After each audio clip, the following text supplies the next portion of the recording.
तो पूरे विश्व ने ये बात सर्वसम्मति से स्वीकार की है कि संस्कृत सर्व प्राचीन भाषा है और सभी भाषाओं की जननी है। सबसे पहले विश्व ने ये भी माना है कि सर्वप्रथम सर्व प्राचीन ग्रंथ ऋग्वेद है जी। और उसको सबसे पहले लिखा गया था। जो विश्व की प्रसिद्ध अंतरिक्ष एजेंसी है नासा, तो नासा ने भारत से विमान शास्त्र मंगवाया। आज के समय में नासा में उस चीज का अध्ययन चल रहा है। हमने चिराना पे भी काफ़ी रिसर्च की है, तो उसके बारे में भी एक छोटा सा। मैं इस विषय में आपसे भी सौरभ जी अनुरोध करना चाहूँगा जी। कि आप इस पे कोई ऐसी डॉक्यूमेंट्री बनाइए और उस डॉक्यूमेंट्री में मैं आपको विश्वास दिलाना चाहूँगा कि मेरी तरफ से आपको पूरा सहयोग मिलेगा और इतिहास से संबंधित जो भी जानकारी है और भी जो तथ्य मैं आपको उपलब्ध कराऊंगा और आप अन्य जो हमारे गांव के महानुभाव हैं उनसे भी सहयोग लीजिए। कि हमारे जो संस्कृत विद्यालय उनसे पढ़े हुए विद्यार्थी हर साल राजकीय सेवा में जाते हैं, वो कंपटीशन में ज्यादा अव्वल लाते हैं। और इसका हमारे प्रसिद्ध वैज्ञानिक डॉक्टर एपीजे अब्दुल कलाम, उन्होंने भी अपनी पुस्तकों में इस बात का उल्लेख किया है कि आज मैं जो कुछ भी हूँ वो संस्कृत के अध्ययन से हूँ, जबकि उन्होंने साइंस खूब पढ़ी है। उनसे अनुरोध करूंगा कि आप जो सौरभ जी ये जो कार्य लेके चल रहे हैं शख्सियत, इसको ज्यादा से ज्यादा देखिए और सब लोगों तक शेयर करिए जी, ताकि हमारे गांव की जो अच्छाइयाँ हैं वो पूरे देश में नहीं, जो विदेशों में प्रवास कर रहे हैं वो भी दूर दूर तक फैलाएं कि चिराना ऐसा महान गांव है। तो नमस्कार दोस्तों, आप सुन रहे हैं आपनो चिरानो और आज हम लेके आए हैं दूसरा एपिसोड आपके सामने शख्सियत का, जिसमें कि हमारे साथ में है गोवर्धन सिंह महोदयानां पुत्रः झुंझुनू मंडले नवलगढ़ तहसील चिराना ग्रामे लब्ध जन्मा। साहित्याचार्य है, बीएड विद्यावारिधि उपाधिधारी।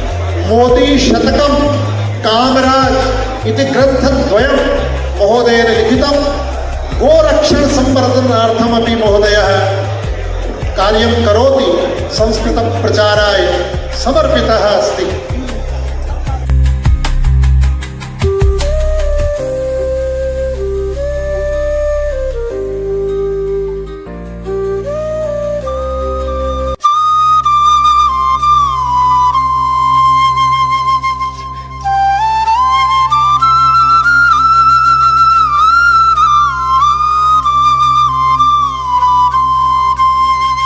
तो चलिए जुड़ते हैं इस प्रेरणास्पद यात्रा से। बहुत बहुत धन्यवाद रतन सिंह जी, आपने हमें अपना मूल्य समय दिया और जीवन से ये सिखाया कि ज्ञान, मेहनत और समर्पण से कोई भी राह कठिन नहीं होती। चिराना जैसे ग्रामीण क्षेत्र में रह के भी आपने जो उपलब्धियां हासिल की हैं वे हर विद्यार्थी और शिक्षक के लिए प्रेरणा है। आपसे सबसे पहले हम ये जानना चाहेंगे कि आपका प्रारंभिक जीवन कैसा रहा और फिर आपने संस्कृत जैसे विषय को क्यों चुना। सौरभ जी, सबसे पहले मैं सभी दर्शकों को नमस्कार करना चाहूँगा। मेरा नाम रतन सिंह शेखावत है, परिचय में आपने अवगत करवाया। मैं संस्कृत विषय का चयन, मेरी बाल्यकाल से ही इस विषय में रुचि थी। उस समय मैं प्रथम कक्षा से लेकर 8वीं कक्षा तक सामान्य शिक्षा के जो विद्यालय होते हैं उनमें अध्ययन कर रहा था। उस समय 6ठी कक्षा से संस्कृत का विषय चलता था, तो 6 से लेकर 8 तक मैंने जो संस्कृत विषय पढ़ा उसमें मेरी धीरे धीरे रुचि जागृत होती गई। फिर मेरे पिताजी के पास बैठने वाले उनके मित्र ने उनको बताया कि अगर ये बालक संस्कृत में रुचि रखता तो क्यों नहीं इसको संस्कृत विद्यालय में प्रवेश दिलाया जाए। तो मेरे पिताजी ने मुझे आदेश दिया कि तुम्हें संस्कृत विद्यालय में अध्ययन करना है। तो मैं, मेरे पिताजी गोवर्धन सिंह जी शेखावत, उनके आदेश से यहाँ संस्कृत महाविद्यालय जो संयुक्त रूप से चलता था उसमें मैंने 9वीं कक्षा में प्रवेश लिया। उसके बाद में मेरा निरंतर संस्कृत में अध्ययन रहा और मेरी रुचि दिन प्रतिदिन संस्कृत विषय में बढ़ती गई। फिर मैंने साहित्य के अंदर अलग अलग पुस्तकें पढ़ना शुरू कर दी। जो हमारे महान लेखक हुए हैं, ऋषि, तो साहित्य के संस्कृत में जो लाक्षणिक ग्रंथ चलते हैं और जो साहित्यिक ग्रंथ महाकाव्य हैं, जैसे कालिदास जी के कई ग्रंथ लिखे हैं, उनको भी मैंने पढ़ा। वाल्मीकि जी महर्षि का रामायण लिखा हुआ उसको भी मैंने पढ़ा। महाभारत के भी मैंने कुछ अंश पढ़े, संपूर्ण महाभारत तो नहीं पढ़ पाया। भागवत महापुराण पढ़ा, शिव महापुराण पढ़ा, ऐसे मैंने पुराणों में भी कई पुस्तकें पढ़ी। तो इससे धीरे धीरे आध्यात्मिक की तरफ भी मेरा ध्यान बढ़ता गया और स्वाध्याय जैसे जैसे बढ़ता गया उसी प्रकार से पुस्तकों में भी रुचि होती गई। मेरी जो उच्च शिक्षा है वो चिराना से ही हुई। चिराना में शास्त्री महाविद्यालय है तो मैंने यहाँ से शास्त्री की और शिक्षक बनने के साथ में मैंने अध्ययन का कार्य छोड़ा नहीं, वो निरंतर चलता रहा। उसके बाद में मैंने आचार्य की। आचार्य में जिसे स्नातकोत्तर शिक्षा बोलते हैं जी, तो आचार्य में मुझे और अधिक रुचि जागृत हुई। तो मुझे ऐसा लगा कि क्यों न मुझे शोध कार्य करना चाहिए। तो इसके लिए फिर मुझे नेट स्लेट की आवश्यकता पड़ी। तो फिर मैंने नेट स्लेट की तैयारी शुरू कर दी। शोध कार्य में प्रवेश लेने के लिए प्री पीएचडी की आवश्यकता पड़ती है तो उसकी भी मैंने तैयारी की। फिर मैं इन परीक्षाओं को उत्तीर्ण करके फिर मुझे शोध शिक्षक की आवश्यकता पड़ी।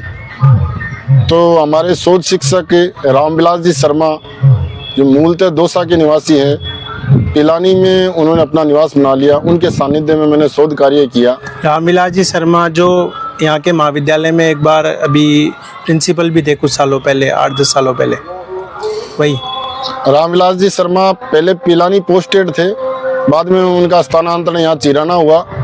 तो चिराना वो प्रिंसिपल पद पे भी रह के गए हैं और उनका पढ़ाने का तरीका मुझे आज भी प्रभावित करता है और मैं उनसे काफ़ी प्रभावित हूँ। मेरे ऊपर कई गुरुजनों का प्रभाव रहा, जिनमें डॉक्टर भास्कर शर्मा, श्रीमती पुष्पा परिहार, डॉक्टर द्विजेंद्र नाथ मिश्र, डॉक्टर नमामि शंकर बिस्सा, ये मेरे शिक्षक रहे हैं। प्राथमिक शिक्षा में मेरे शिक्षक केसर देव जी शर्मा जो मोहनवाड़ी के निवासी हैं, उन्होंने अंग्रेजी की शिक्षा मुझे इस तरह से दी कि मुझे अंग्रेजी का ज्ञान अच्छी तरह से उन्हीं के द्वारा हो पाया। जी, अत्तर सिंह जी यादव ने फिर उसमें और भी सुधार किया। इस प्रकार जो मेरे गुरुजन थे वो बड़े विद्वान थे और मैं सौभाग्यशाली रहा हूँ कि यहाँ जिन गुरुजनों ने पढ़ाया उन्हीं गुरुजनों ने कई पुस्तकें लिखी थी। जी, तो उन्हीं का मुझ पर प्रभाव पड़ा आगे चलकर, तो मुझे पुस्तकें लिखने के लिए प्रेरणा मिली।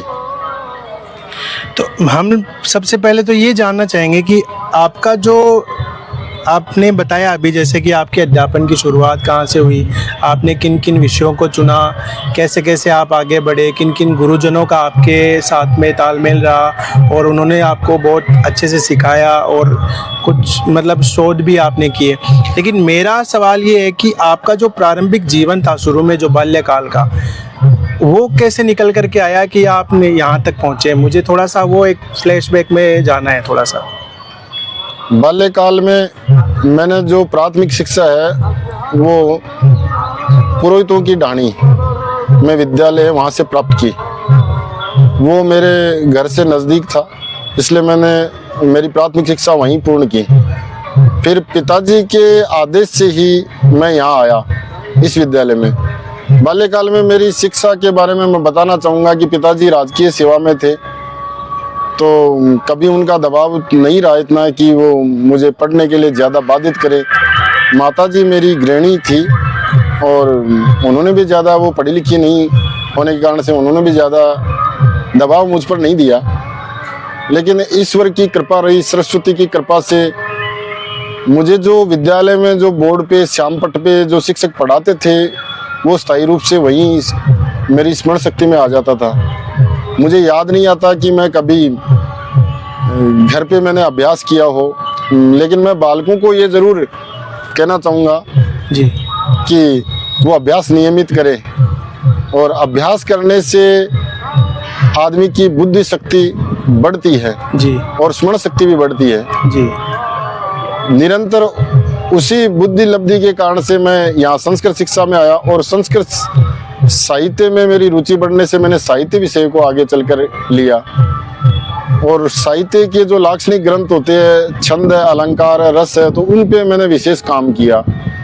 और जो पुस्तकें रचना करने के लिए इन चीज़ों की आवश्यकता पड़ती है, और वही चीज़ें मेरे लिए पुस्तकों में सहयोगी भी सिद्ध हुई।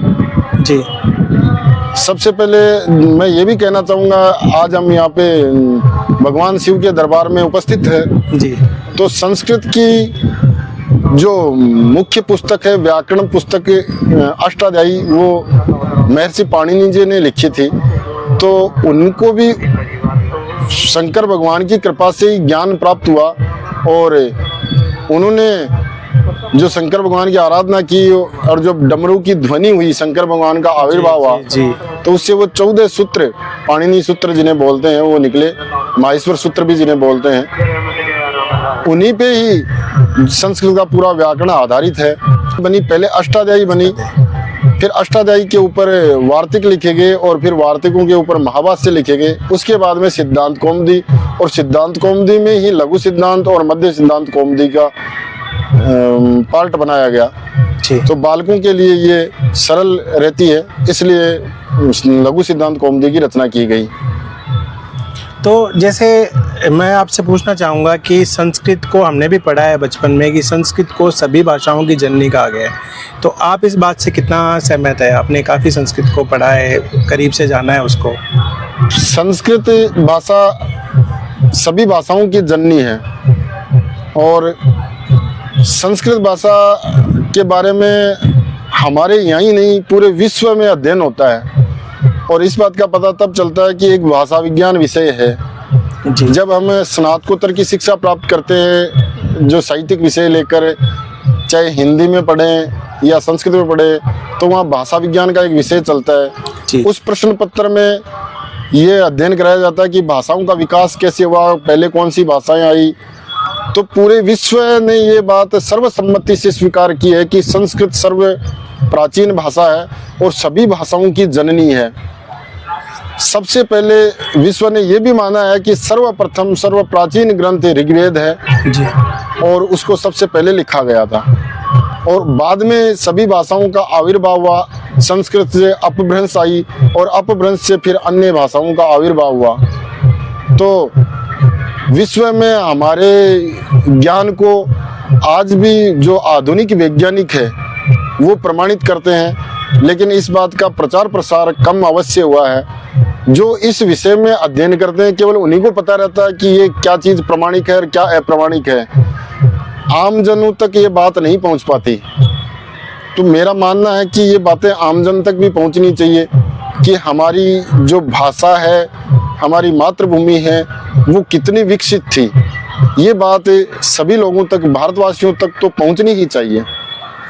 संस्कृत हमने जब पढ़ी है, हमने माना है कि संस्कृत में, और जो किताबें हमने पढ़ी हैं, तो भारत ने भी ये माना है कि अगर अपन माना जाए तो सबसे पहला जो विमान बनाया गया था वो पुष्पक विमान था।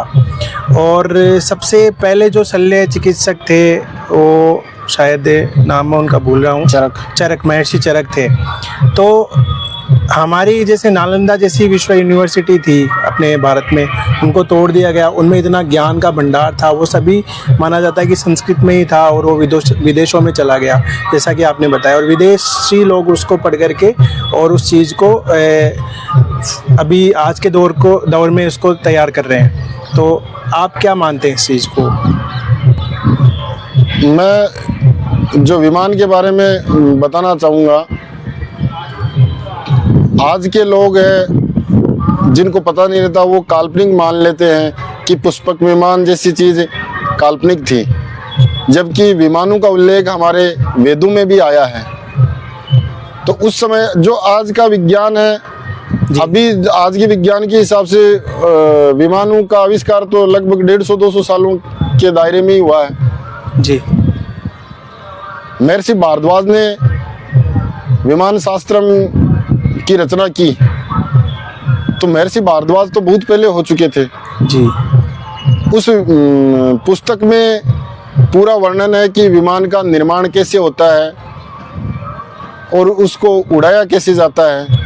अब उस समय तो पेट्रोल डीजल भी नहीं था जी, ये भी बहुत बाद में आया है। तो वो कौन सी ऊर्जाओं से उड़ाते थे, क्या उनकी प्रक्रिया थी, ये सारा विमान शास्त्र में उल्लेख है। 2020 के बाद में जब कोरोना चल रहा था, तो उस पीरियड में जो विश्व की प्रसिद्ध अंतरिक्ष एजेंसी है नासा, तो नासा ने भारत से विमान शास्त्र मंगवाया। आज के समय में नासा में उस चीज़ का अध्ययन चल रहा है। हमारे प्रसिद्ध वैज्ञानिक डॉक्टर APJ अब्दुल कलाम, उन्होंने भी अपनी पुस्तकों में इस बात का उल्लेख किया है कि आज मैं जो कुछ भी हूँ वो संस्कृत के अध्ययन से हूँ। जबकि उन्होंने साइंस खूब पढ़ी है, लेकिन उन्होंने ये कहा है कि मैंने पुराण, रामायण और महाभारत भी पढ़े हैं। तो वो भी इस बात को प्रमाणित करते हैं कि भारतीय जो सनातन ग्रंथ है उनमें अथाह भंडार है ज्ञान का, और उसको लेना चाहिए जी। शल्य क्रिया के अंदर भी मैं बताना चाहूँगा कि हमारे जो आयुर्वेद के ग्रंथ हैं जी उनमें जो औषधियाँ हैं जी वो ऐसी ऐसी औषधियाँ हैं जिनसे हर प्रकार की बीमारी का, रोग का उपचार किया जा सकता है उन औषधियों से। लेकिन आज के समय में हमारा जो खान पान है वो सारा अव्यवस्थित हो गया। हम पाश्चात्य फैशन के दौर में आ गए और हमने अपना खान पान सारा अव्यवस्थित कर लिया जी। और उस अव्यवस्थित खान पान के कारण से आज के समय में अधिकांश लोग रोगी हो गए। जबकि हमारा जो प्राचीन भोजन था वो बिल्कुल सात्विक था, अच्छा था, और प्राचीन लोगों को कम औषधियों का सेवन करना पड़ता था जी। आज आधुनिक विज्ञान, अमेरिका के साइंटिस्ट भी ये बात मानते हैं कि आहार ही उपचार है।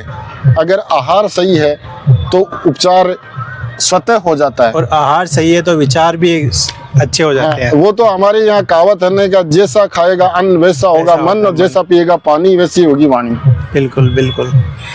तो जो भी इंसान आगे बढ़ता है उसका वो एक संघर्ष करके ही आगे बढ़ता है। तो आपका भी कोई ऐसा संघर्ष का दौर रहा जिसे आप आज भी याद करते हैं और आपको याद रहता है कि मेरा ऐसा समय भी था?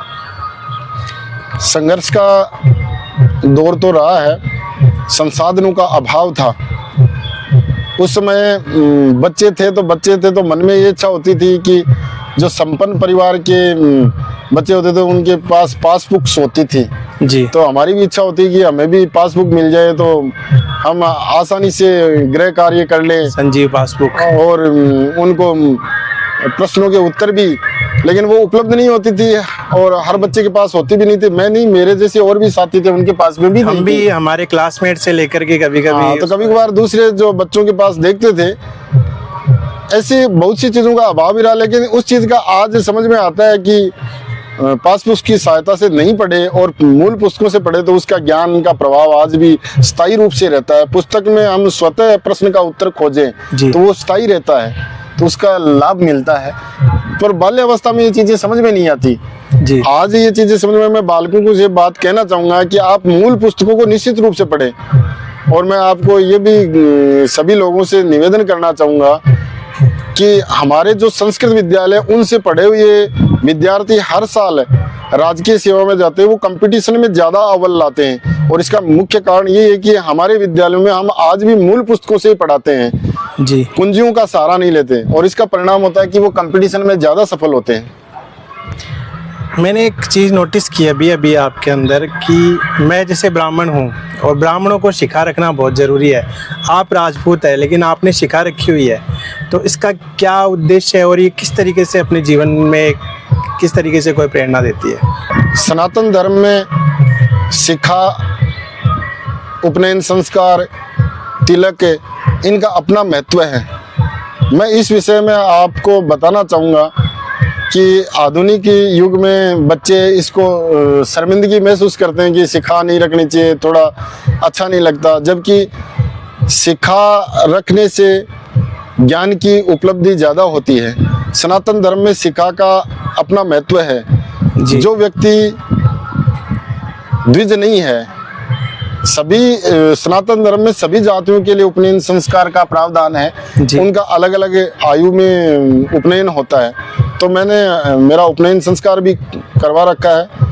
आदरणीय शंभू दयाल जी शर्मा जो गुरुदेव हैं, उन्होंने मेरा उपनयन संस्कार करवाया जी। और मैं सिखा भी रखता हूँ और हमेशा ललाट पे तिलक रखता हूँ। तिलक के रखने से हमारे यहाँ नित्य प्रति दबाव आता है मस्तिष्क पर, तो उससे हमारा मस्तिष्क सक्रिय होता है। ये एक वैज्ञानिक प्रक्रिया है, पॉजिटिव एनर्जी सकारात्मक होता है। दूसरा, हमारे नवग्रह की शांति होती है।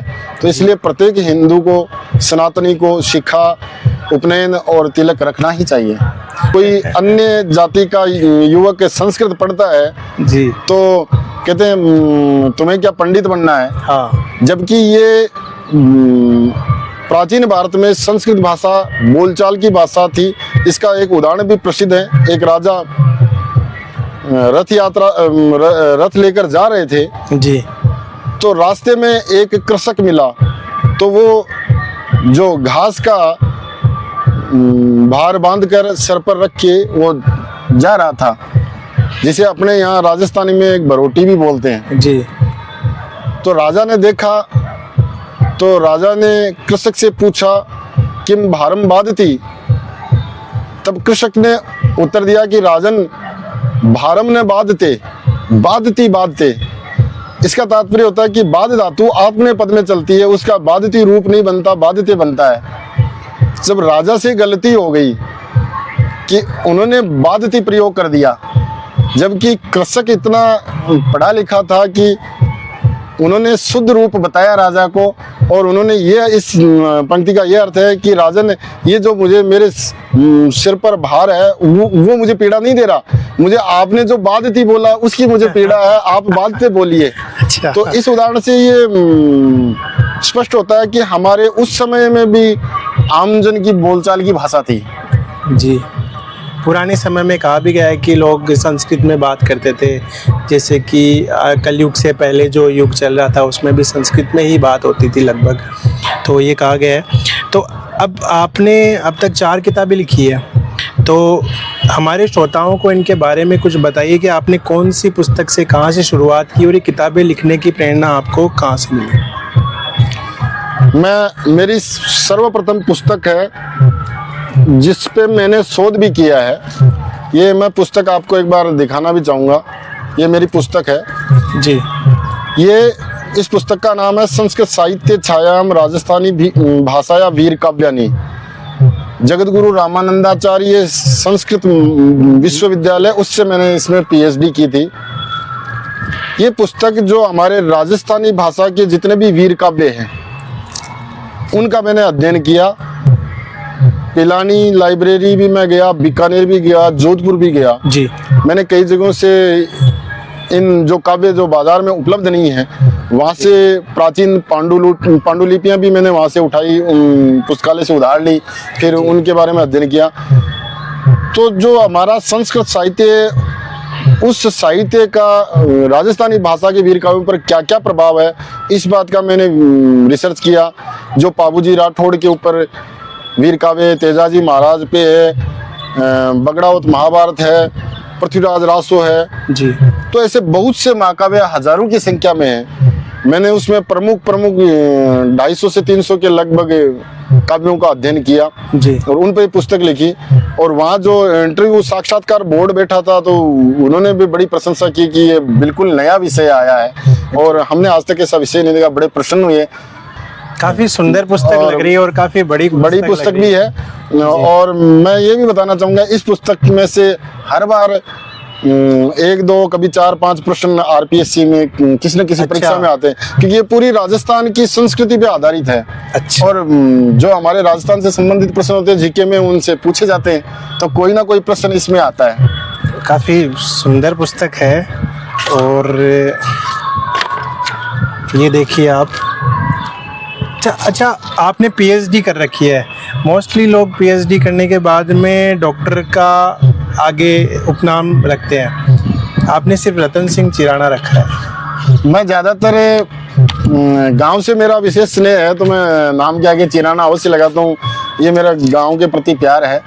तो डॉक्टर का यूज नहीं किया? डॉक्टर का मैं ज़्यादातर नहीं बताता, ऐसे नहीं बताता कि लोग ये सोचेंगे कि थोड़ा सा अपने नॉलेज का दिखा रहा है, तो इसलिए मैं संकोच करता हूँ। तो सामान्य ही मैं बोल देता हूँ। दिख जाता है वो, आपके नाम से नहीं तो आपके कर्म से वो सामने आ जाता है, जैसा कि अभी आया है। तो ये आपने पहली पुस्तक लिखी है, उसके बाद में फिर मेरी दूसरी पुस्तक मैं कार्य तो किसी अन्य पुस्तक पे कर रहा था, लेकिन मैं बताना चाहूँगा कि आदरणीय डॉक्टर वीरपाल सिंह जी शेखावत, जो टैगोर विद्यालय की विभिन्न संस्थाएं चला रहे हैं गुड़ा में जी, तो उन्होंने मुझे बुलाया और बताया कि हम लोग जो अपने 45 गांव है भोजराज जी के, उन गांवों की जो वंशावली है उसको तैयार करें। उन्होंने पढ़ी आपकी ये पुस्तक? हाँ, मैंने उनको बताया, उनको काफ़ी कुछ उनको अध्ययन करने का समय तो नहीं मिला, लेकिन उनको इस पुस्तक के विषय में काफ़ी पता है। अच्छा अच्छा, तो उन्होंने इस पुस्तक का पता करके फिर आपको वहाँ पे उन्होंने गांव में पता किया कि कौन ऐसे व्यक्ति हैं जो ये कार्य कर सकते हैं, तब उन्होंने मेरे को बुलाया गुड़ा। मैं वहाँ गुड़ा गया और फिर उन्होंने मेरे को अपना पूरा टॉपिक विषय समझाया। जी, तो वीरपाल सिंह जी ने मुझे ये बताया कि जो 45 हैं उनमें 45 गांव जो शासन में भोजराज जी को मिले थे, जी, तो उन गांवों की जो हमारे सनातन धर्म में क्या है कि प्रत्येक जाति का मैं अवगत कराना चाहूँगा, प्रत्येक जाति के राव बाट होते हैं, तो वंश परंपरा लिखने का एक प्रावधान है जी, और ये वर्षों से चलती आ रही है। जी, वीरपाल सिंह जी ने मुझे इसी विषय को लेकर कि भी आजकल जो रोजगार के क्षेत्र बदलते जा रहे हैं, तो पहले तो जो राव थे तो वो इसी से उनका गुजारा चलता था, लेकिन अब वो भी अलग अलग सेवाओं में आ गए हैं अपना काम, और इस जो महान कार्य को वो समय नहीं दे पाते, उनका भी अपना निजी जीवन होता है। तो इनको अब सुरक्षित कैसे करें, इस विषय पर विचार विमर्श करके हमने पुस्तकें बनाने का कार्य प्लान किया और फिर उसको आधुनिक जो अंतर्जाल है नेट जी, तो उस पर चढ़ाने का भी ये कार्य चल रहा है। तो उनकी प्रेरणा से मैंने फिर यहाँ चिराना, लोल्डा, मलयगढ़, चैनगढ़, झाझड़ 40 गाँवों के मतलब मुझे 7-8 गाँवों का ये सर्वे करने का मौका मिला और मैंने किया सर्वे। फिर वीरपाल सिंह जी को उपलब्ध करवाया सामग्री सारी। जी, मैं जो हमारे जो राव थे उनको बुलाया, मैंने उनको 6 महीने मेरे साथ रखा। अच्छा, उनके खाने पीने की, रहने की, भोजन की व्यवस्था की, उनको पारिश्रमिक भी दिया, वीरपाल सिंह जी ने भी उनको पारिश्रमिक दिया। जी, फिर हमने उनकी बही का भी अध्ययन किया और प्रामाणिक तथ्यों से पूर्व की पीढ़ियां हैं वो हमने भागवत महापुराण में अध्ययन की। अच्छा, तो उसके ऊपर भी काफ़ी पहले से भी रिसर्च हुआ, हमने और रिसर्च किया और बीकानेर पुस्तकालय से भी मैंने इस चीज़ के लिए कुछ तथ्य उठाए थे। उन सब चीज़ों को इकट्ठा करके और भगवान आदिनारायण विष्णु से लेकर वर्तमान तक की पीढ़ियों की पूरी श्रृंखला तैयार करके वंश श्रृंखला नाम से पुस्तकें तैयार की। तो इन पुस्तकों का मैं धन्यवाद ज्ञापित करना चाहूँगा आदरणीय वीरपाल सिंह जी का कि उन्होंने पूरा जो भी आर्थिक व्यय हुआ वो वीरपाल सिंह जी ने वहन किया और इन पुस्तकों को हमने फिर प्रत्येक गांव में निःशुल्क वितरित भी किया। अच्छा, तो इसमें कितना समय लगा इस किताब में? इसमें मुझे लगभग 1 साल का समय लगा सभी गाँवों की तैयार करने में। तो फिर उन्होंने तैयार करके ये प्रिंट होके आ गई और पूरा जो यहाँ से हमारे चिराना में मुकुंद सिंह जी आए, मुकुंद सिंह जी ने ये सारी व्यवस्थाएं की। फिर आपने चिराना पे भी काफ़ी रिसर्च की है, तो उसके बारे में भी एक छोटा सा। मैं इस विषय में आपसे भी सौरभ जी अनुरोध करना चाहूँगा जी कि आप इस पे कोई ऐसी डॉक्यूमेंट्री बनाइए और उस डॉक्यूमेंट्री में मैं आपको विश्वास दिलाना चाहूँगा कि मेरी तरफ से आपको पूरा सहयोग मिलेगा और इतिहास से संबंधित जो भी जानकारी है और भी जो तथ्य मैं आपको उपलब्ध कराऊंगा और आप अन्य जो हमारे गांव के महानुभाव हैं उनसे भी सहयोग लीजिए। देखिए, मेरा पूरा विचार है इसके ऊपर, इस प्रोजेक्ट पे मेरा भी ध्यान है और जब से मुझे भी पता लगा कि आपने चिराना के बारे में काफ़ी रिसर्च की है, काफ़ी टाइम दिया है, तो मैं ज़रूर चाहूँगा कि जब भी मैं डॉक्यूमेंट्री बनाऊँ तो उसकी जो स्क्रिप्ट है पूरी वो आप तैयार करें। बिल्कुल, मैं आपको इसमें सहयोग करूँगा और मुझसे जितना बना मैं तन मन धन से आपके साथ रहूँगा क्योंकि ये मेरे गांव का मसला है। जिस तरह से आप गांव को प्रेम करते हैं ना, उसी तरह मैं भी गांव को बहुत प्रेम करता हूं। मैं जरूर बनाना चाहता हूं और मेरा ये सपना है कि मैं और कुछ तो नहीं करूं लेकिन एक डॉक्यूमेंट्री गांव की मैं जरूर तैयार करूं।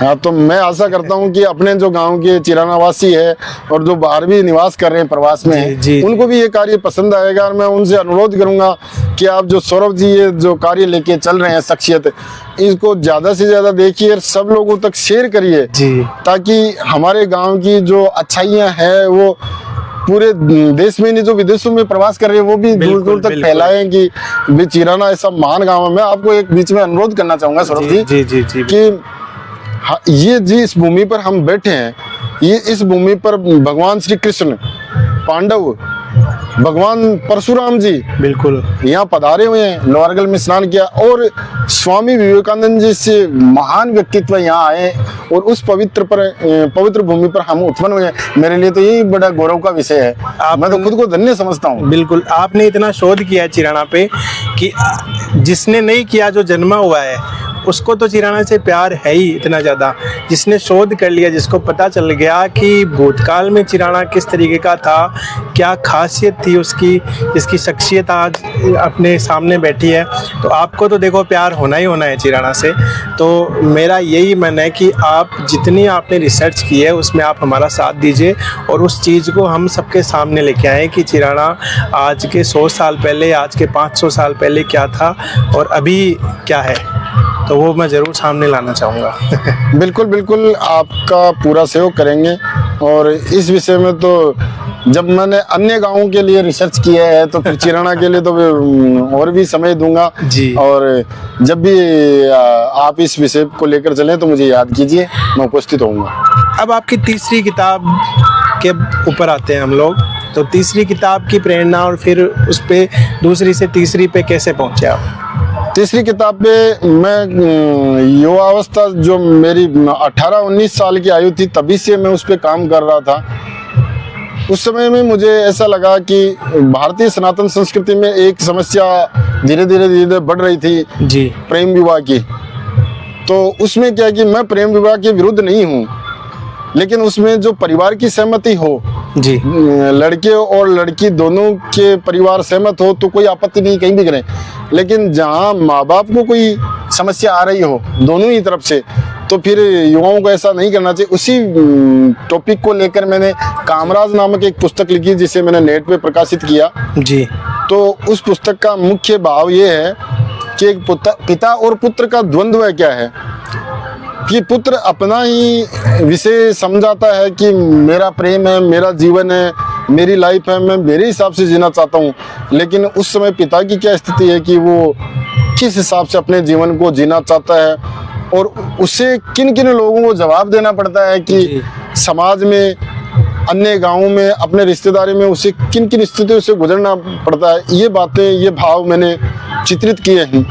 जब भी पुत्र युवा होता है या पुत्री युवा होती है तो उसे ऐसा महसूस होता है, मैंने मेरी मोटिवेशन बुक में भी इस बात का बीच में कि संतान बचपन से लेके वो अलग से आ गया, अगर आप पूछना चाहेंगे कभी तो मैं बताऊंगा। तो अभी इसी विषय पे बात करते हैं।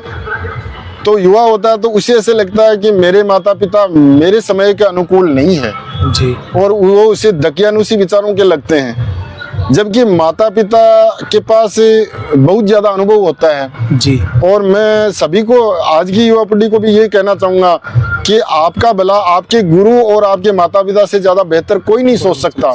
आप चाहे कहीं चले जाइए तो अपने माता पिता हैं उन पर पूरा विश्वास रखिए, वो आपके बहुत बड़े शुभ चिंतक है।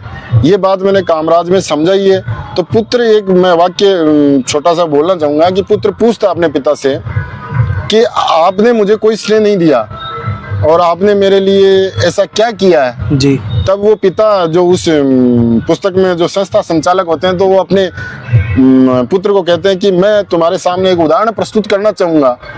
तो वो अपने स्वच्छकार को बुलाते हैं, जो उसी विद्यालय में कार्य करता है, संस्था में। जी। उन्हें बुला के कहते हैं कि जो इस अपनी संस्था में जो सबसे सुंदर युवक अध्ययनरत है उसको बुला के लाओ। जी। तो वो जाके स्वच्छकार एक युवक को लेकर आता है। तो वो अपने पुत्र को पूछते हैं कि कामराज, ये बताओ, उस युवक का पुत्र का नाम कामराज ही रहता है। अच्छा। तो ये युवक आपको कैसा लगा? जी। तो वो कहता है कि ये कौन से दृष्टिकोण से सुंदर है, ये तो काला है, एक आंख से काना भी है। जी। तब वो पिता बताते हैं कि तुम्हें शायद ज्ञात नहीं है, ये पुत्र इन स्वच्छकार महोदय का पुत्र है। और इन्हें इतने लड़कों में यही सबसे ज़्यादा सुंदर लगा। और ये एक पिता का प्रेम होता है कि उसे अपनी संतान से ज़्यादा सुंदर कुछ नहीं लगता। तो माता पिता का इससे ज़्यादा प्रेम कुछ और नहीं हो सकता। इसलिए संतान को अपने माता पिता को समझना चाहिए। और आप जो अपने माता पिता को कठोर शब्द बोलते हैं कभी कभार क्रोध में, तो फिर उनके दिल पर क्या गुजरती है।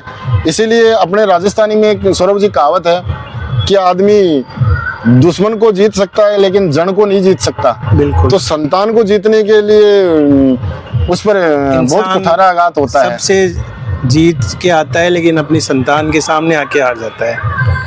यही बात युवा पीढ़ी को विचार करनी चाहिए। एक सेंसिटिव मुद्दा है। देखिए, आज एक साइड हम जानते हैं कि प्यार करना गलत नहीं है, श्री कृष्ण के ज़माने से होता है, वो आप वो लॉजिक दे सकते हो। लेकिन दूसरा साइड भी आप देखो कि जिन्होंने आपको पाला है, पोसा है, इतना बड़ा किया है, समाज में अपनी छवि बनाने की हर संभव कोशिश की है, और फिर उसका खुद का जना हुआ पुत्र ही उस छवि को धूमिल करता है, तो उस पर क्या बीतती है। कृष्ण भगवान वाला आपने बहुत ही अच्छा विषय लिया जी। मैं इस विषय में कहना चाहूँगा कि जो शिकागो में विश्व धर्म सम्मेलन हुआ था जी, उस धर्म सम्मेलन में स्वामी विवेकानंद जी गए थे। तो वहाँ पर जो अन्य धर्मों के जो अनुयायी है उन्होंने व्याख्यान दिए।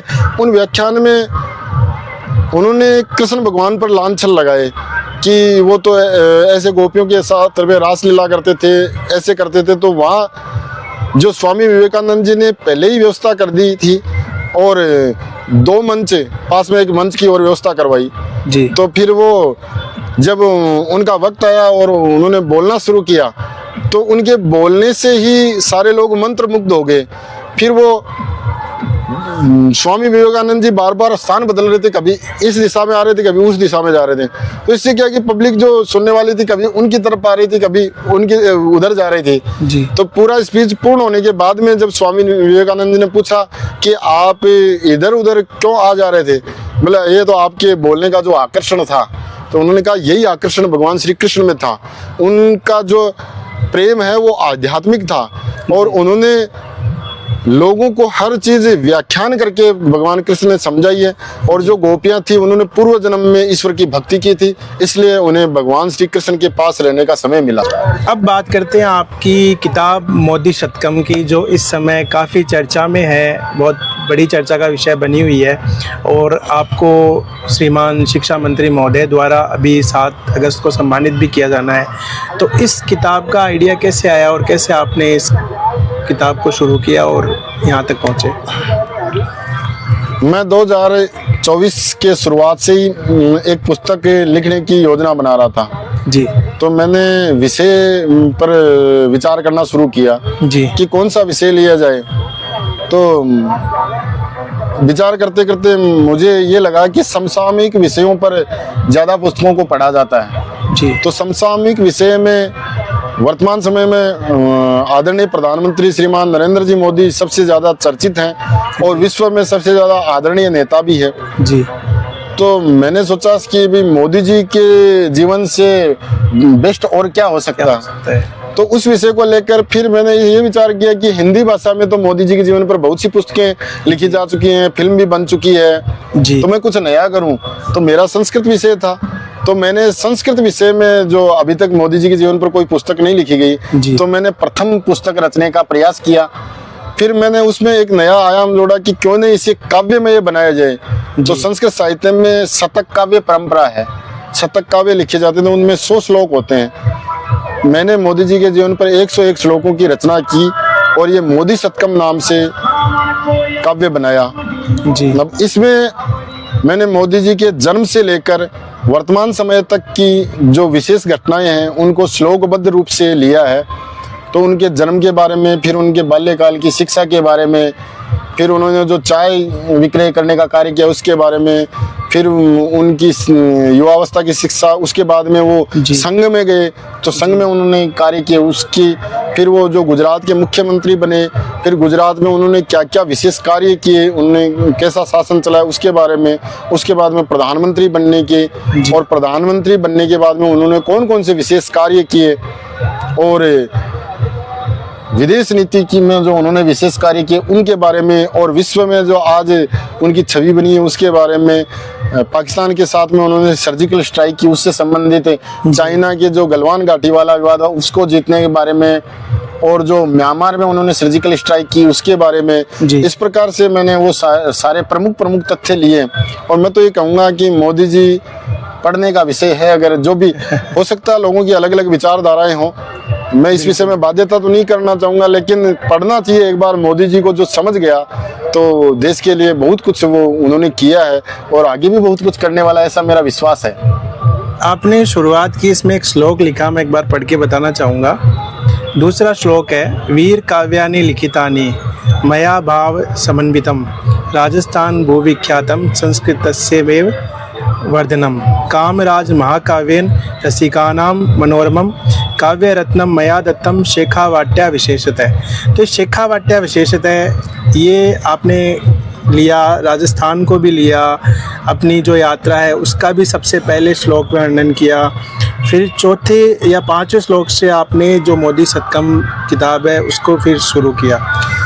मैं इस विषय में आपको बताऊँ कि इसमें मेरी जो सारी पुस्तकें हैं उनका भी उल्लेख आया है। शेखावाटी का मैंने विशेष इसलिए लिया कि मैं शेखावाटी का तो हूँ जी, और जो शेखावाटी संस्थापक महाराव शेखा जी थे, जो हमारे पूर्वज, वो बड़े महान थे। उनकी जीवनी का भी मैंने, जो मेरी शोध पुस्तक इसमें अध्ययन किया है उसका भी उल्लेख है। शेखावाटी के बारे में भी उल्लेख है काफ़ी। और बलजीपुर जी जो वीर शेखावत हुए थे, जिन्होंने समाज की सेवा की है, लोगों में धन वितरण किया, अंग्रेजों को लूट के, स्वतंत्रता सेनानी है, वो भी बहुत प्रसिद्ध हुए थे। तो वो सारे तथ्य मैंने शेखावाटी से भी संबंधित लिए।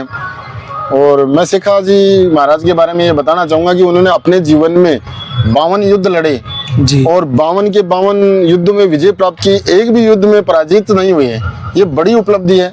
और मैं आपको अवगत कराना चाहूँगा सौरभ जी कि शेखा जी का राज्याभिषेक मात्र 14 वर्ष की आयु में हुआ और 16 वर्ष की आयु में उन्होंने पहला युद्ध लड़ लिया, जबकि 16 वर्ष की आयु में एक किशोर होता है और उसमें विजय हो गए। उसके बाद में उन्होंने कोई युद्ध में पराजित नहीं हुए वो। और दोनों उनके जन्म और निर्वाण दिवस है, दोनों विशेष आप याद कीजिएगा। देखिए विजयदशमी को उनका जन्म हुआ तो हमेशा विजेता रहे, और अक्षय तृतीया को उनका निर्वाण हुआ तो उनकी कीर्ति आज अक्षय है। और आज जो हमारी शेखावाटी जो बताई जाती है जी, सीकर, चूरू, झुंझुनू 3 जिलों में, जबकि शेखावाटी में नान अमृतसर का एरिया वो सारा आता, आधा जयपुर, सीकर, चूरू, झुंझुनू और हरियाणा का आधा राज्य भी शेखावाटी में ही था। अच्छा, तो वहाँ गंगानगर तक का क्षेत्र शेखावाटी के क्षेत्र में आता है। तो 360 विशाल जो अपने ग्राम थे उनका जो विशाल राज्य उन्होंने स्थापित किया। इस प्रकार शेखावाटी का मैंने विशेषतः वर्णन किया है। बहुत ही सुंदर आपने वर्णन किया है इसमें।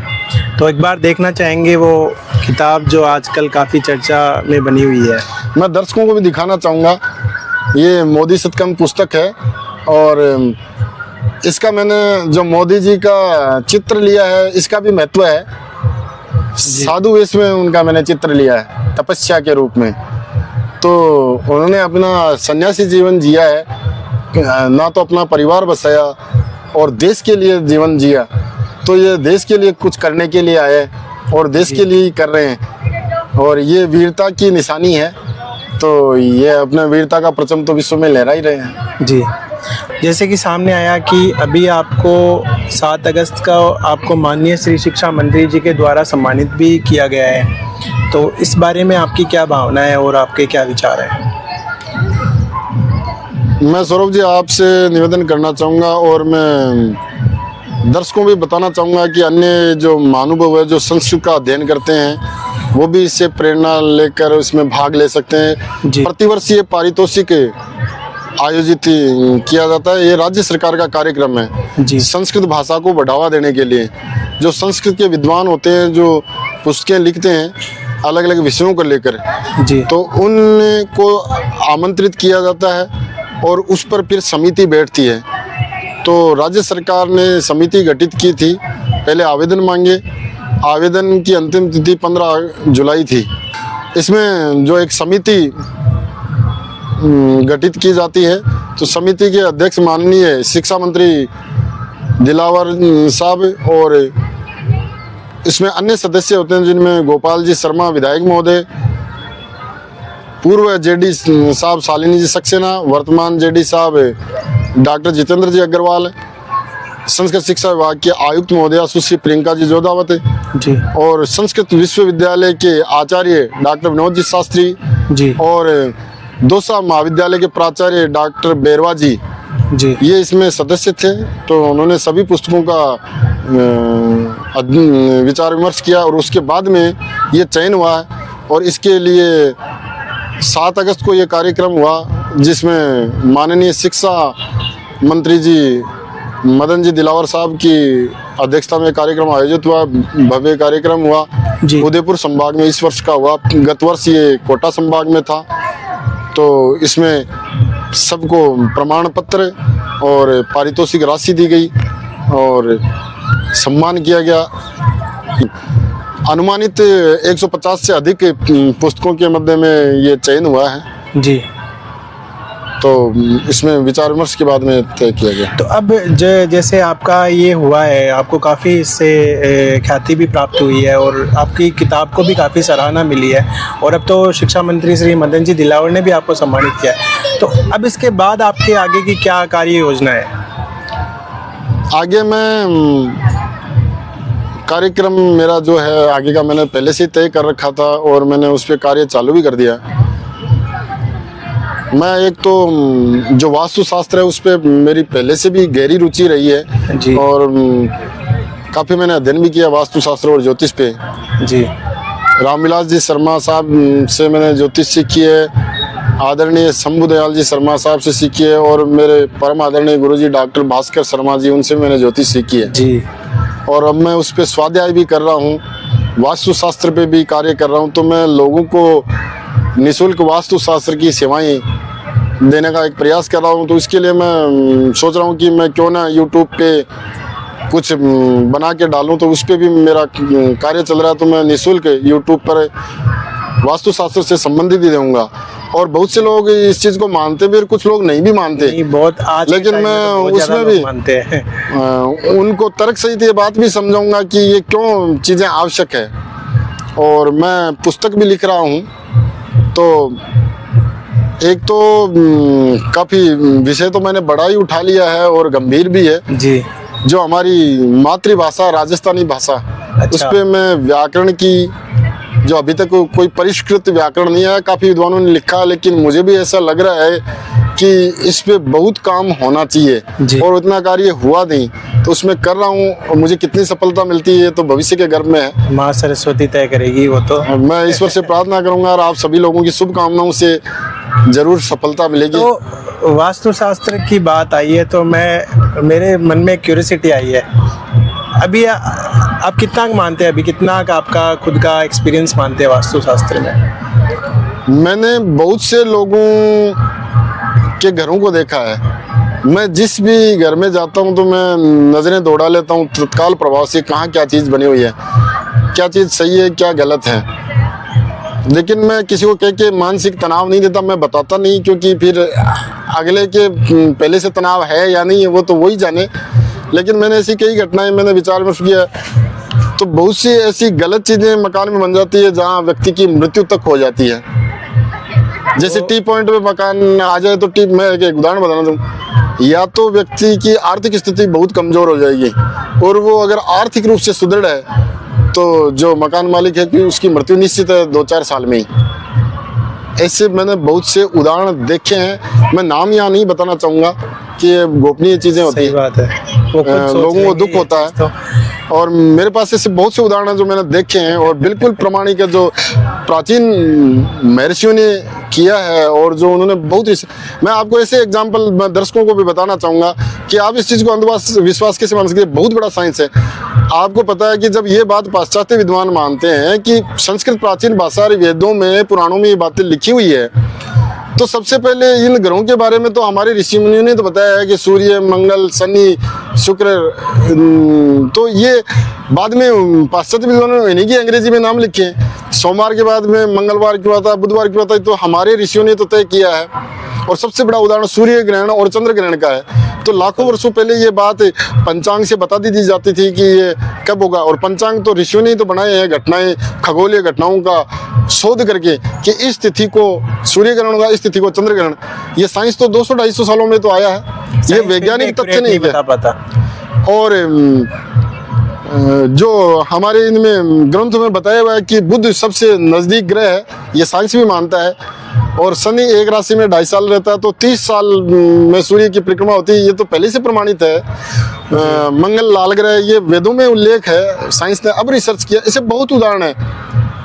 कोई भी व्यक्ति मेरे पास 30 मिनट का समय दे बैठे, मैं ये बात साबित कर दूंगा कि ज्योतिष पूरी तरह से वैज्ञानिक है। हम इसके लिए आपका एक दिन और लेंगे, पर मैं एक बार थोड़ा सा वापस पीछे जा रहा हूँ। वास्तु की आपने बात बताई, मुझे पता नहीं किसने कभी कहा था कि चिराना का वास्तु पता नहीं कैसा है, तो मैं आपसे ये सवाल पूछना चाहूँगा कि अभी अपन चिराना के एकदम ऊपरी कॉर्नर पे बैठे हुए हैं, आप पूरा चिराना आपको दिख रहा है। मुझे बताइए कि चिराना का वास्तु आपको कैसा लगता है? चिराना ग्राम का वास्तु के हिसाब से मैं ये बताना चाहूँगा कि चिराना में जो गांव से बाहर गए हमारे, उन्होंने खूब विकास किया है, ऊंचाइयाँ छुई हैं, और जो केवल गांव तक ही सीमित रह गए तो वो ज़्यादा ऊंचाई नहीं छू पाए। तो ये चिराना गांव की बसावट और उस समय के तात्कालिक जो ग्रह नक्षत्र थे उनके आधार पर निर्भर करता है। उन स्थितियों को देखें तो चिराना में हमेशा ये संघर्ष का दौर रहा है। दूसरी स्थिति ये है कि चिराना में जो बाहर से आकर प्रवास किया है, उन्होंने भी बहुत विकास किया है। तो ये क्या है कि चिराना बाहर के लोगों को आकर्षित करता है अपने ओर जी, और अपने लोगों को प्रेरित करता है बाहर की ओर जाने का। तो जिन्होंने अपने गांव से बाहर जाकर अपना, वो तो विकास में आ गए, और जिन्होंने अंदर रह के खोजा है तो वो सीमित दायरे में रह गए। 500 घरों में से 300 खाली हो चुके हैं, 200 और है भी। आपकी इस बात से मैं नहीं चाहता कि चिराना वापस खाली होने लग जाए। नहीं, गांव से तो मैं ये कहना चाहूंगा आपसे ना कि गांव से प्रेम रखें और रहें, लेकिन आप रोजगार के लिए, अपने विकास के लिए जाएं, फिर यहाँ आए, अपने परिवार को भी रखें और गांव से जुड़े रहें। मैं गांववासी से अनुरोध करूंगा कि मेरी बात का ये तारतम्य नहीं है कि भाई गांव खाली हो जाएगा। मैंने केवल ये बात बताई विकास के लिए, रोजगार के लिए बाहर जाएं। इसका जो उदाहरण है वो मुझे अभी याद आ रहा है। साल 2015 की बात है, तब मैं चिराना में ही था, और वो जो पहाड़ी दिख रही है ब्रह्माणी माता का मंदिर है, उस टाइम पे मतलब बना नहीं था, बन रहा था या शुरू भी नहीं हुआ था। 2015 में शायद शुरू नहीं हुआ था, हो रहा था। 2015 में चिराना का पता नहीं कैसा वास्तु बिगड़ा कि इतनी घटनाएं हुई चिराना में, इतने लोगों को चिराना में सड़क हादसों में मौत हुई और चीज़ें हुई, तो काफ़ी ऐसी चीज़ें हुई। लेकिन जब से वो ब्रह्माणी माता का मंदिर बना है वहाँ पे उस पहाड़ी पे, तब से मैं मानता हूँ कि चिराना का वास्तु में काफ़ी सुधार हुआ है। ये बात आप बिल्कुल सत्य कह रहे हैं। ये आपने बहुत अच्छा टॉपिक उठाया है। जहाँ भी ईश्वरीय शक्ति हो, देखो चिराना की सुरक्षा में इधर पूर्व दिशा में तो महादेव है, जो महाकाल है, उनसे ऊपर कोई नहीं है इस ब्रह्मांड में जी। उधर बजरंगबली है जो महाकाल के अवतार हैं, इधर ब्रह्माणी माता है, और चिराना में बहुत से मंदिर है। तो जो ईश्वरीय शक्ति की वजह से चिराना हमेशा आबाद रहा है, और संघर्ष का दौर अवश्य रहा है, लेकिन चिराना हमेशा विजेता रहा है, और वो आज भी विजय पताका लहरा के दुनिया में खड़ा है। और यहाँ के ऐसे ऐसे सुपुत्र दिए हैं जिन्होंने विश्व में चिराना का नाम रोशन किया है। अब मैं इस विषय में आऊँगा, ईश्वरीय शक्ति के बारे में मैं लोगों से अनुरोध करना चाहूँगा। लोग ये बात कहे ईश्वर है या नहीं है, लेकिन ईश्वरीय शक्ति है, क्योंकि ब्रह्मांड, हमारे जो ऋषि मुनियों ने ये बात लाखों वर्षों पहले अध्ययन करके बता दी थी कि भाई ब्रह्मांड अनंत है, और इस सौर परिवार के अलावा और भी सौर परिवार, द्वादश सूर्य का तो उल्लेख ही है, केवल सूर्य के 12 नाम ही नहीं है, अन्य सूर्य भी बताए ब्रह्मांड में, और ये बात आज साइंस प्रमाणित कर पा रहा है। तो वास्तु भी है।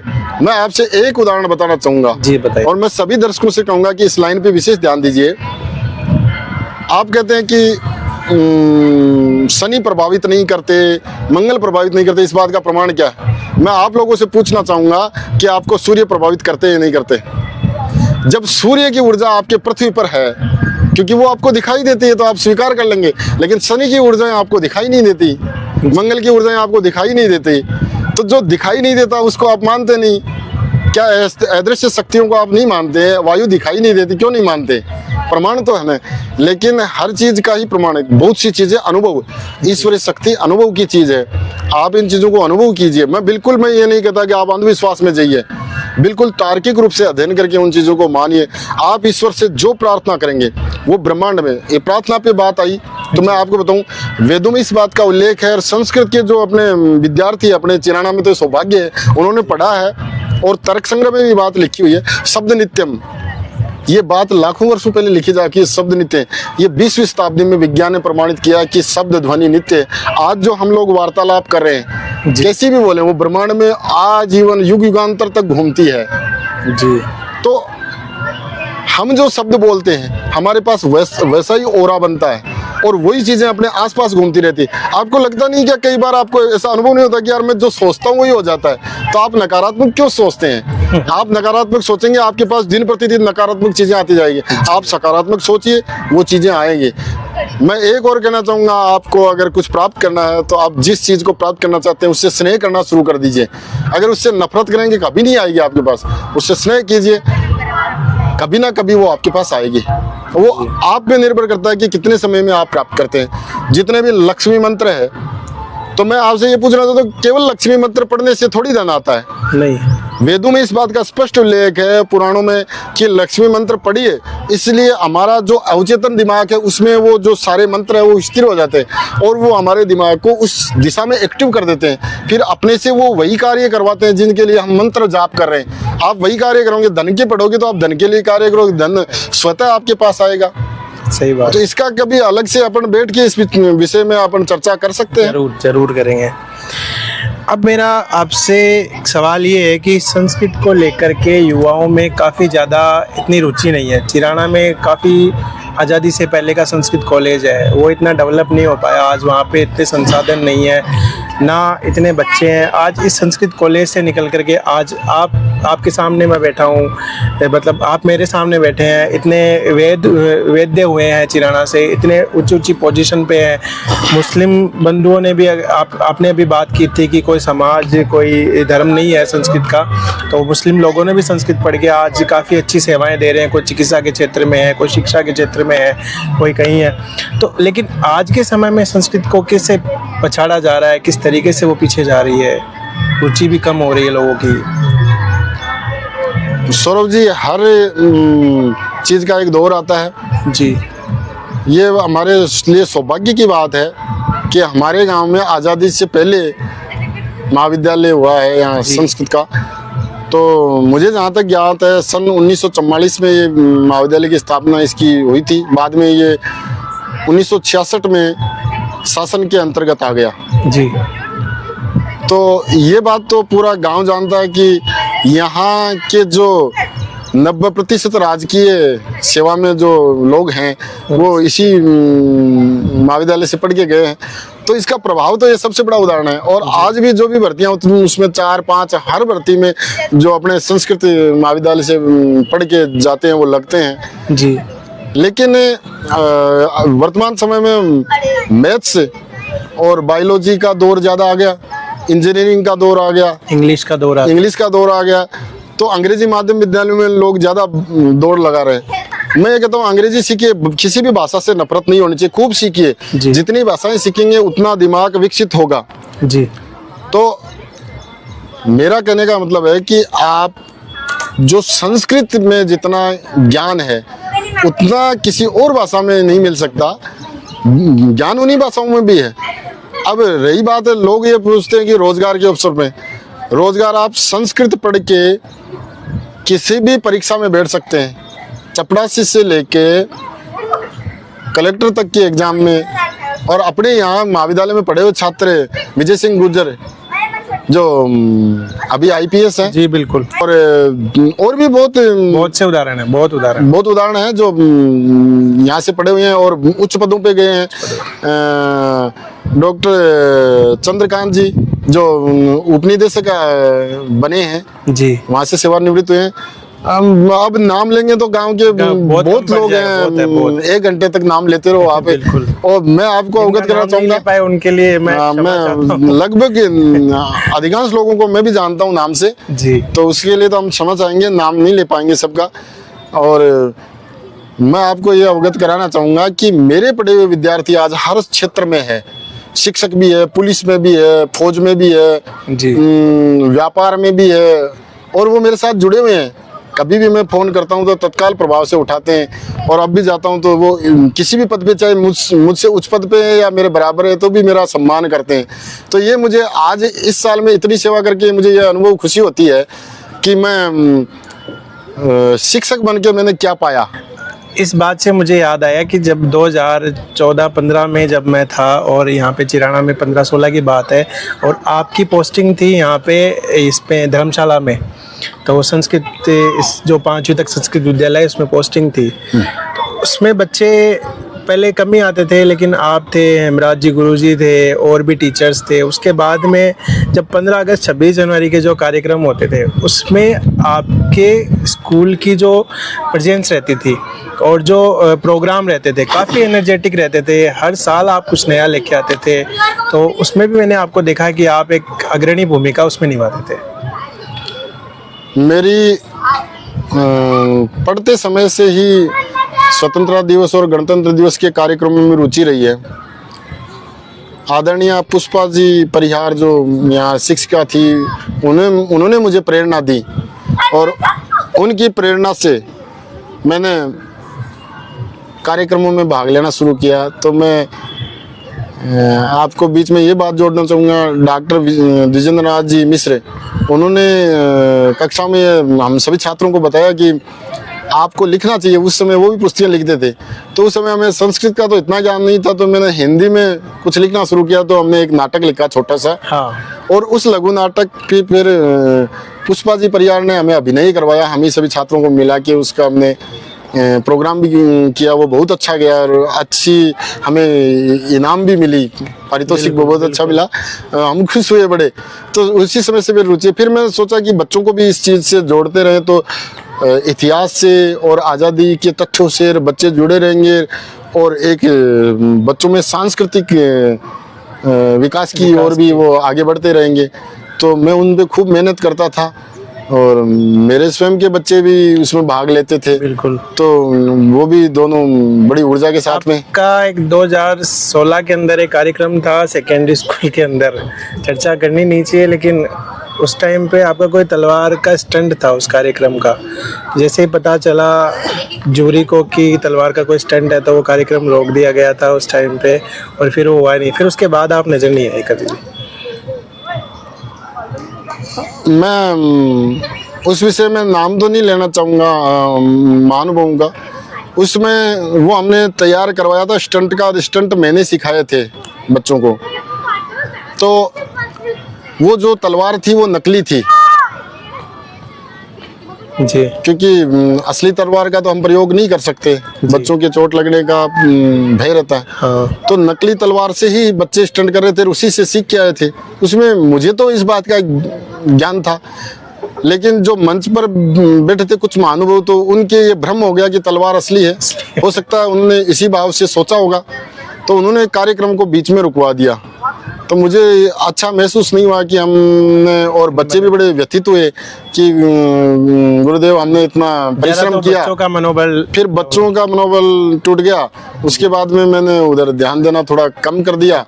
उसके बाद में फिर मेरा यहाँ से स्थानांतरण भी हो गया। हाँ, स्थानांतरण हो गया, आपका ट्रांसफर हो गया था। उसके बाद वैसे कार्यक्रम आज तक कभी नहीं हुए 15 अगस्त। मैं उस विषय में तो यहाँ जो कार्यरत है शिक्षक महानुभाव, उनसे अनुरोध करना चाहूँगा कि आप भी रुचि लें, और मैं छात्रों से भी अनुरोध करना चाहूँगा कि आप भी रुचि लें। वैसे ही कार्यक्रम होंगे, और मेरे मन में उन महानुभावों के प्रति मन में कोई भी मलिनता नहीं है। मैं उतना ही प्रेम करता हूँ उन लोगों से, और ये एक बात आ गई तो हमने व्यक्त कर दी, बाकी सब अच्छा है। अब लास्ट मैं आपसे पूछना चाहूँगा कि चिराना और चिराना गांव के युवाओं को आप क्या संदेश देना चाहेंगे? चिराना के जो निवासी हैं वो तो मुझसे वरिष्ठ हैं, उनको तो मैं क्या उपदेश देना चाहूँगा, उनसे तो मैं निवेदन ही करना चाहूँगा कि सभी चिराना के जो वरिष्ठ नागरिक हैं वो मुझ पर अपना आशीर्वाद बनाए रखें और मैं इस गांव का पुत्र हूं, मुझे आशीर्वाद दें कि मैं और आगे पढ़ सकूं और कुछ नया कर सकूं। आप लोगों की सभी शुभकामनाओं से ही मैं यहाँ तक पहुँच पाया हूँ और निश्चित रूप से गांव की शुभकामनाएं कार्य करती हैं और मैं माताओं बहनों से भी निवेदन करूँगा कि आप भी मुझे आशीर्वाद दें और जो मेरे युवा साथी हैं उनको मैं आगे विकास के लिए बढ़ने के लिए कहूँगा और विद्यार्थियों को मैं ये कहूँगा कि बिना ज्ञान के कुछ भी नहीं है। मेरी एक पुस्तक है जो मैंने अभी लिख रखी है, समय व्यवस्था होगी तो मैं उसको प्रकाशित करूँगा। उसमें मैंने ये उल्लेख किया है, knowledge is the power of today. आज की अगर शक्ति है तो ज्ञान ही है, बिना ज्ञान के आप कुछ नहीं कर सकते। डिग्रियां भले ही आपके पास है या नहीं है, लेकिन आप प्रतिदिन पढ़ के सोते हैं कि नहीं सोते। मैं एक आप सभी लोगों से आप प्रयोग करके देख लीजिए, एक खाली बर्तन है वो घर पे रख दीजिए छत पे और 10 दिन बाद में उसको देखिएगा उस खाली बर्तन में कितनी डस्ट धूल जमा हो जाएगी। तो अगर दिमाग खाली रहेगा तो उसमें गलत कचरा भर जाएगा। इसलिए उसमें अच्छी शिक्षा, आपको सुबह शाम शरीर चलाने के लिए भोजन की आवश्यकता है, तो फिर क्या मस्तिष्क को भोजन की आवश्यकता नहीं है? उसे भी भोजन दीजिए तो वो एकदम मजबूत रहेगा और मस्तिष्क मजबूत रहेगा तो आप विकसित भी होंगे। और मैं आपसे वादा करता हूँ कि आप अपने किसी भी विषय को 5 साल दीजिए, आप उस विषय के शिखर पर होंगे। बिल्कुल। तो ये था शख्सियत का आज का दूसरा एपिसोड, एक प्रेरक मुलाकात जो कि रतन सिंह जी शेखावत के साथ हमने की। और अब आपसे विदा लेने का समय आ गया है। फिर से मिलेंगे एक नई आवाज़, एक नई कहानी, और तब तक के लिए आपका बहुत बहुत धन्यवाद। आप सभी श्रोताओं का भी बहुत बहुत धन्यवाद। आपने जो पहले वीडियो में हमें प्यार दिया है उससे ज़्यादा दीजिएगा और लाइक कीजिएगा, सब्सक्राइब कीजिएगा। बहुत बहुत धन्यवाद।